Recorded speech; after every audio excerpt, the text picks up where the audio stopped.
বেতন নামাজ পড়ার নিয়ম পদ্ধতি। সর্বপ্রথম নিয়ত করতে হবে নওয়াইতুন মুসাল্লি লিল্লাহি তাআলা সালাসা রাকাতিন সালাতুল বিত্রি ওয়াজিবুল্লাহি তাআলা মুতাজ্জিহান ইলা জিহাতিল কাবাতিশ শরীফাত। আল্লাহু আকবার।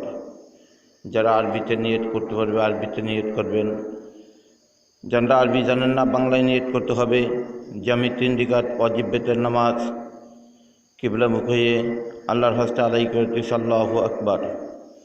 বেতন নামাজ পড়ার নিয়ম পদ্ধতি। 3 রাকাত নামাজ আমাদের সুর মিলেই পড়তে হবে, তবে 2 রাকাত পড়ার পরে তাশাহুদ শেষ হয়ে যাওয়ার পরে ফিরে আবার দাঁড়ায়ে 8 রাকাত নামাজ আমাদের পড়ে নিতে হবে। রুকু দিতে হবে, রুকু দেওয়া লাগবে না, সুর মিলিয়ে রুকুতে যাওয়ার আগে তাকবীর দিয়া কাঁধ পর্যন্ত হাত উত্তোলন করতে হবে। আল্লাহু আকবার বলে হাত উঠিয়ে ফিরে হাত বুকে বেঁধে এরপরে দোয়াই কুনুত পড়তে হবে। দোয়াই কুনুত পড়ার পরে রুকু দিতে হবে, 2 সিজদা দিতে হবে, তাশাহুদ দুরূদ শরীফ 2 মাসের ওপরে সালাম ফিরিয়ে দিতে হবে। তাহলে আপনার আমার বেতন নামাজ পরিপূর্ণ হবে।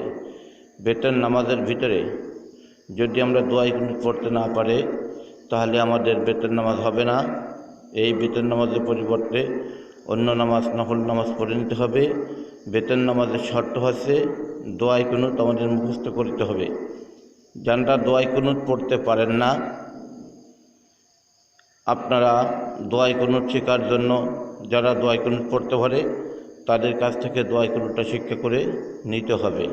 নচেত আমাদের বেতন নামাজ হবে না। বেতন নামাজের শর্ত আছে দোয়াই কুনুত আমাদের পড়তেই হবে, দোয়াই কুনুত আমাদের মুখস্থ করতে হবে ইনশাআল্লাহ।